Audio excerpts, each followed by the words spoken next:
Bonjour à tous, Multitaskman, hein, vous le savez, on essaie d'évoluer, on fait plein de choses, des nouvelles émissions, des nouveaux projets.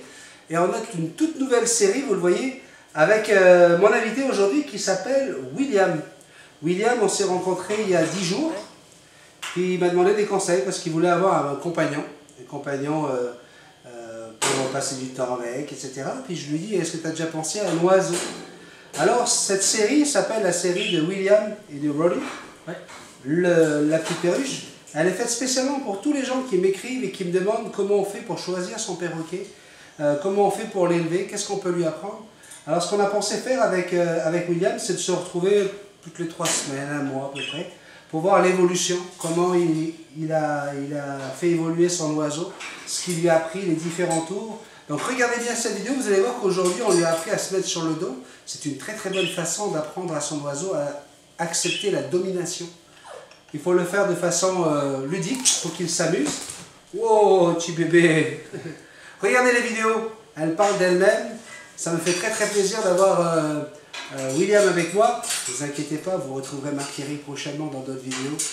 Là, c'est une série spéciale William et Roddy, la petite perruche bleue. Voilà. Bonjour William. Bonjour. Comment vas-tu? Ça va, ça va? Alors, ma rencontre avec William était assez incroyable parce que c'était il y a 10 jours, hein, 11 jours. 10 jours exactement.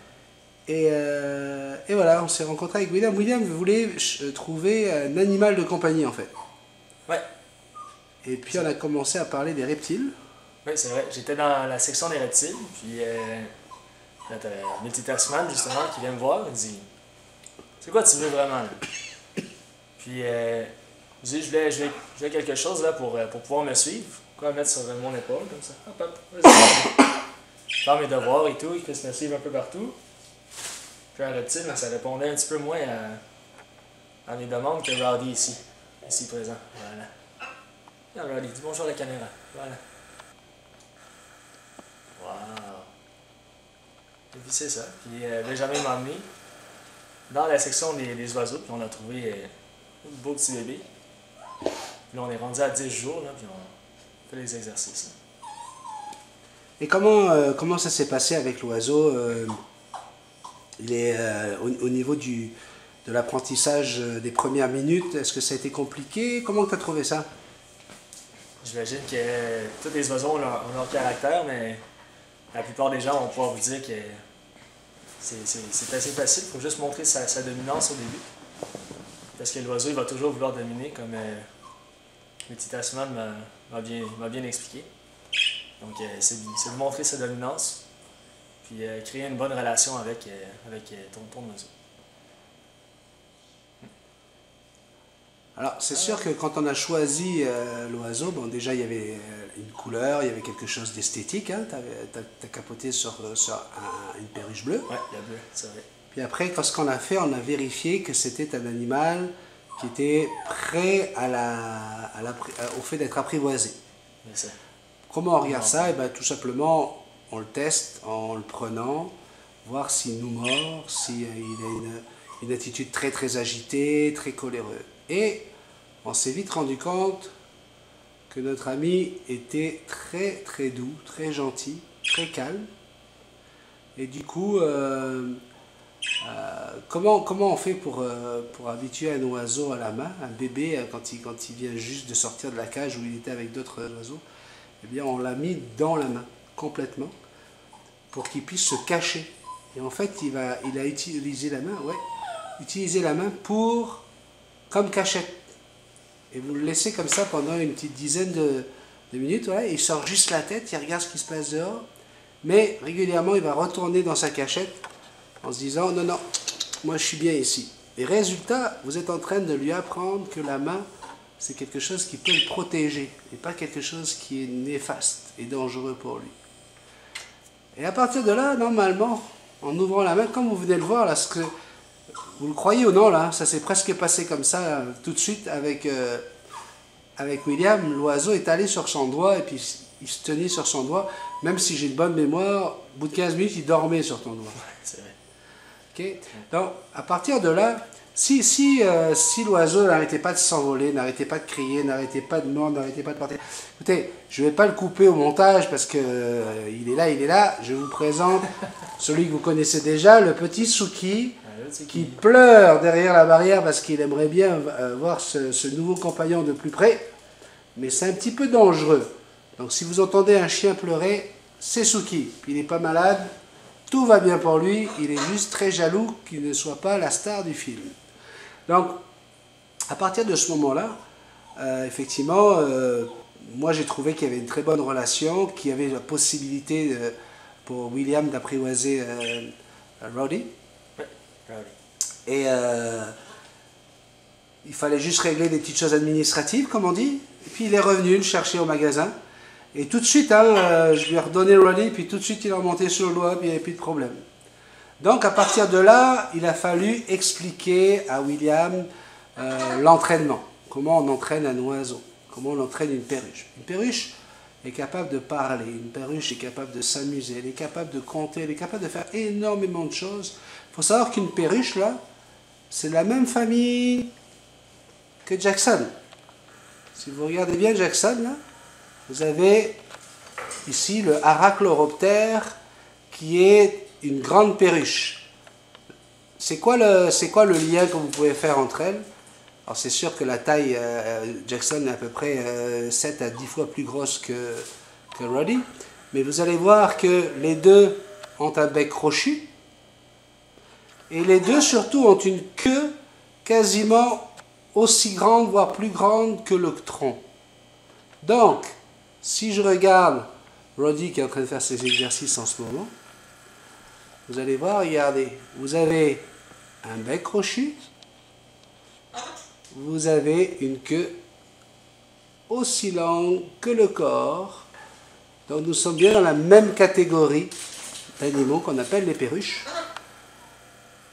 À la différence du perroquet, qui lui a le bec crochu, oui, mais qui a une queue plus petite. Le gris d'Afrique, l'Amazone, l'Eclectus, tous les perroquets, et y compris les inséparables, les lovebirds, ont une queue beaucoup plus petite.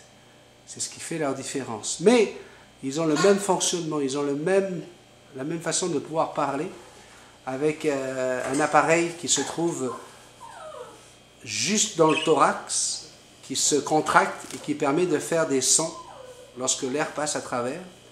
Et ils vont pouvoir, donc ils n'ont pas de corde vocale, ils vont pouvoir faire tous les sons qu'ils entendent, ils vont essayer de les imiter.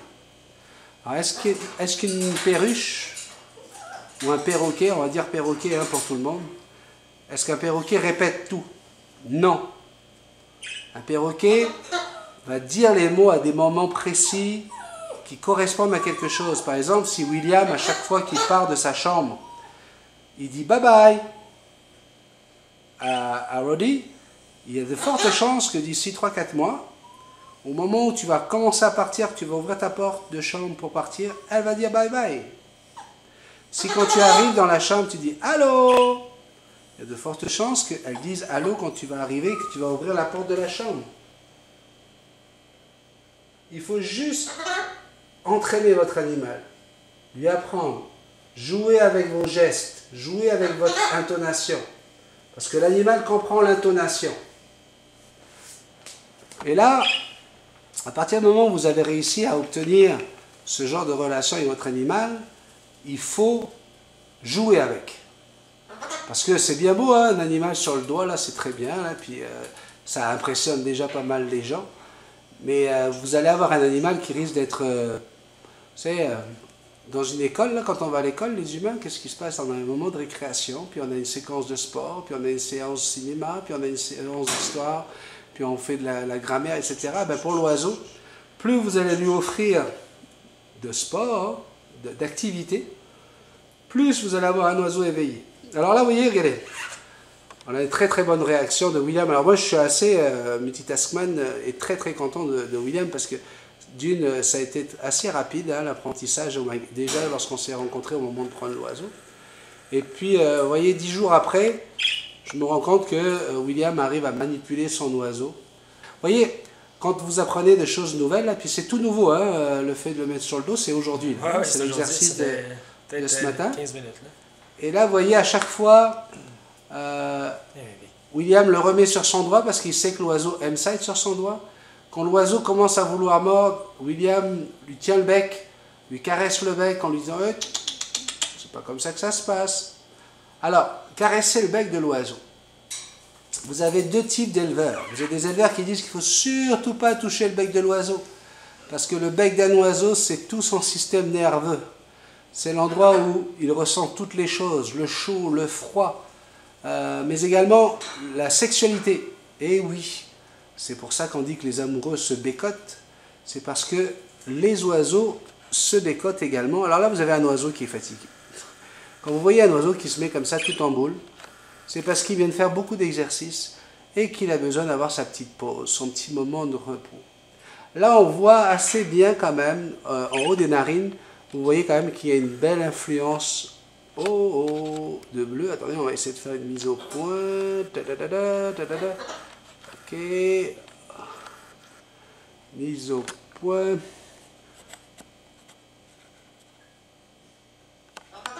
Ok. Donc là, ici, vous voyez bien que votre oiseau, là, c'est un mâle.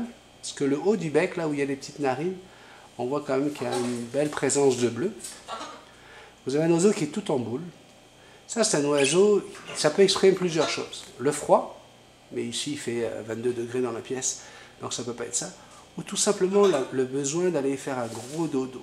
Donc on se gonfle les plumes, on veut paraître plus gros que ce qu'on est au cas où il y a un prédateur qui nous voit. Et puis on ferme les yeux, on est fatigué. Donc là, William, ton oiseau a fait beaucoup d'exercices. On trouve qu'il a avancé pas mal vite. Hein? On a réussi à le mettre sur le dos sans qu'il bouge jusqu'à 10. On en a fait 10. Donc voilà, on a un oiseau qui est en de très bonnes mains. L'attitude de William est intéressante parce que lorsque je décide de laisser partir un oiseau avec quelqu'un, là, j'ai vraiment besoin d'avoir un profil. Le profil de William, c'est le profil de quelqu'un qui est très calme, qui a beaucoup de douceur. Alors ça, c'est un très bon point, parce que l'animal a besoin de douceur, l'animal a besoin de, voilà, qu'on soit calme, etc. Mais il peut y avoir le défaut de ne pas avoir assez de tempérament et de dominance. Et c'est là-dessus que nous travaillons avec William. William, il est en amour avec son oiseau, un petit peu trop. Et la chose, c'est que l'oiseau a besoin de se sentir en sécurité, a besoin de se sentir avec un maître. Donc, au fur et à mesure, puis voilà, William m'a demandé si on pouvait se voir aujourd'hui, puis je suis quand même pas mal disponible pour ce genre de choses, tant que c'est pour créer une belle relation avec un oiseau. Et aujourd'hui, on a appris à Roddy de se mettre sur le dos, parce que c'est une façon d'aller chercher la soumission totale. Un oiseau, quand il est sur le dos, il ne peut pas faire grand-chose. D'accord? C'est vous qui le dominez complètement. Et normalement, dans 2 ou 3 semaines, on va demander à William de revenir nous voir, nous faire un petit coucou. Et normalement, tu devrais être capable de poser ton oiseau sur une table, ou n'importe où, et juste avec ton doigt, tu peux le mettre sur le dos. Et il va se tourner sur le dos. C'est ça le but, dans 2 semaines. C'est notre défi. Hein? C'est notre défi. C'est notre défi, le petit challenge, ça fera partie du 2e épisode. Donc, on rappelle quand même que ça fait que 10 jours que tu as cet oiseau-là. Ouais. C'est un oiseau qui a les ailes taillées, ça veut dire qu'il a certaines plumes qui ont été enlevées, pour la simple et bonne raison, c'est qu'on ne veut pas qu'il puisse s'envoler pendant les exercices, d'accord? En plus, on est en hiver, donc si jamais il y avait une porte qui s'ouvrait ou quoi, et puis qui prenait le large, il ne pourrait pas vivre très longtemps. Donc, oui, il a les ailes taillées. Mais vous le savez, hein, vous l'avez vu dans d'autres séquences de Multitasman, que les ailes, ça repousse. Ça prend le temps que ça prend. Ça peut prendre 1 an, 2 ans, 3 mois, mais ça repousse. On ne s'inquiète pas là-dessus. Mais c'est la meilleure façon pour élever son oiseau. Alors aujourd'hui, avec William, on avait dit, est-ce qu'on coupe les ailes de Roddy? Hein, ça a été le sujet parce que, William, tu m'as raconté que tu étais parti la semaine dernière pour la fin de semaine. Raconte-nous ça. Ouais, c'est ça. Mais on a fait un petit progrès avec l'oiseau, là, puis juste du coup, avec 2 jours, une fin de semaine, mes parents s'en occupaient. Puis lorsque je suis revenu lundi, j'avais un petit peu plus de misère à le prendre comme je le fais en ce moment, puis il restait pas. Là. Il restait pas sur le doigt. Il faisait pas bien les exercices, il avait comme tout oublié. Donc, mais ça n'a pas pris de temps. Là. Maintenant, on est jeudi, puis tout est revenu comme avant, même qu'on a fait un petit peu de progrès encore. Mais il faut se dire une chose, c'est que si tu es parti samedi et dimanche, ça faisait à peine 8 jours que tu l'avais. Donc sur 8 jours, 2 jours en moins, c'est plus de 20%, plus que 20% du temps passé avec lui qu'il a passé ailleurs. Donc on est vraiment dans la période, là, sur les 2 premiers mois, c'est certain qu'il va falloir éviter complètement ce genre de séparation. Parce que l'oiseau, il est encore à la recherche du maître. Il est encore en train de te tester. Il veut savoir si effectivement tu mérites, tu le mérites. Okay? Là, on voit un oiseau qui dort sur ton doigt. On voit un oiseau qui se sent en pleine sécurité. On voit un oiseau là où tu peux passer la main à côté. Regardez, moi je passe la main à côté là et puis il continue à avoir les yeux fermés. Qu'est-ce que ça veut dire? Ça veut dire que c'est un oiseau qui a amplement confiance en son maître. D'accord? Il sait que son maître est là. Il sait qu'il est sur la main de son maître. Je ne peux rien faire là. Je passe vraiment au-dessus de l'oiseau. Ok? Donc, si tu veux mon expertise, je pense que c'est bien parti avec lui. Ok? Mais maintenant, il va falloir aller plus loin. Il faut l'éveiller pour 2 choses. Pour l'amuser, pour lui ouvrir l'esprit. Et pour lui ouvrir l'esprit, il faut qu'il ait cette confiance en toi. Je pense que je t'avais donné l'exemple du petit garçon à Disneyland. Quand tu as un petit garçon qui va dans un parc d'attractions, tant qu'il est avec son papa, il peut tout lui arriver. Il n'est pas grave, il est content, il est heureux. Donc qu'est-ce qui se passe? Il découvre le monde de Disneyland, il va découvrir les monstres, et les fées, et les Blanche-Neige, et les Mickey. Mais du moment où il n'y a plus son maître, il est perdu. Okay. Et bien c'est la même relation que tu dois avoir avec ton oiseau. Ton oiseau, il faut que quand il est sur toi, là, on peut crier, on peut taper dans les mains, on peut monter le sang, on peut faire comme on veut. Regarde, ne bouge pas. Pourquoi? Parce qu'il est bien avec toi. D'accord? Donc, non, il ne faut pas aseptiser, ne jamais aseptiser l'environnement d'un oiseau. Quand je dis aseptiser, il ne faut pas éviter le bruit. On peut faire du bruit, on peut crier, on peut faire de la musique, on peut taper à la batterie, on peut faire ce qu'on veut avec un oiseau. Il ne faut jamais avoir peur de quoi que ce soit. Tant qu'il est avec toi, il va bien se sentir. Au contraire, il y a des gens qui sont trop silencieux et à un moment donné, il y a une porte qui claque et pam, l'oiseau fait une crise cardiaque.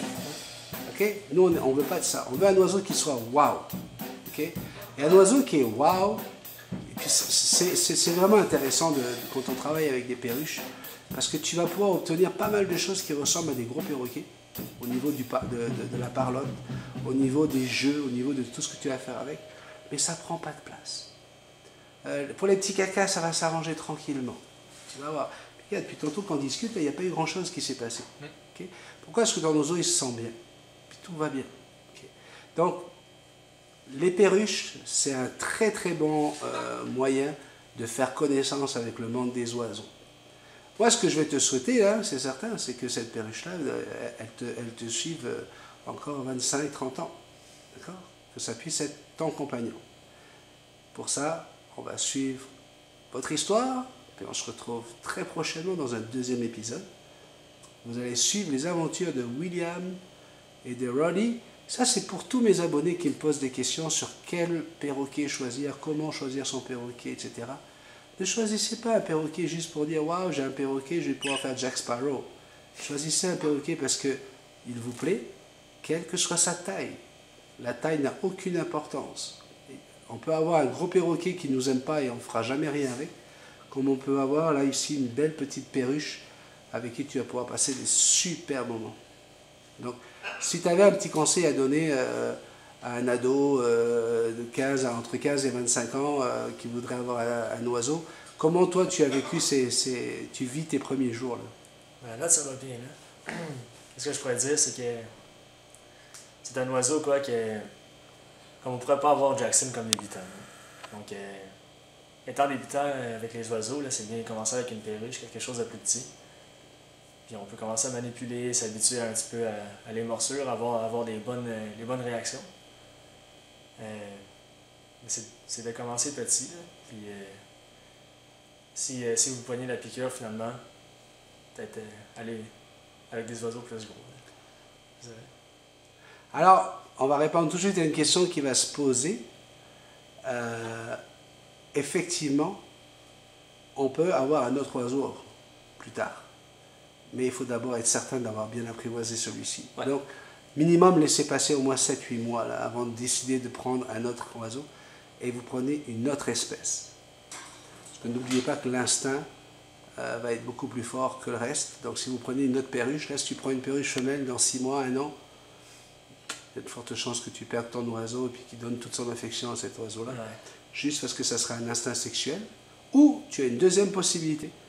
Elle peut égorger l'autre perruche. Ah ouais. Ouais. Donc, on ne joue pas avec ça. Quand on fait des choix, on les analyse avant. Bon, on va se finir avec ça. Avec une belle perruche qui est en train de faire dodo sur le doigt de son maître. Elle a l'air tellement heureuse. Waouh!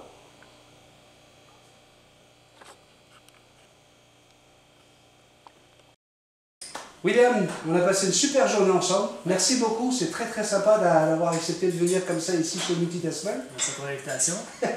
Écoute, on va se retrouver, c'est certain. On a eu des superbes images aujourd'hui avec Robbie. Je suis sûr qu'on en aura d'autres. Il y a plein de tours à lui apprendre. Donc vous allez pouvoir participer, mesdames et messieurs, à l'évolution du travail de William avec son oiseau. Donc si vous êtes intéressé, si vous n'êtes pas encore abonné, vous cliquez juste ici en bas. Ou sinon, regardez, c'est une vidéo d'une perruche bleue exactement la même, qui s'appelait Cookie, à qui j'apprenais à prendre le bain dans le lavabo le matin. Alors là, pour ça, c'est la vidéo qui est juste là. À bientôt. Oh, oui, oh, oui.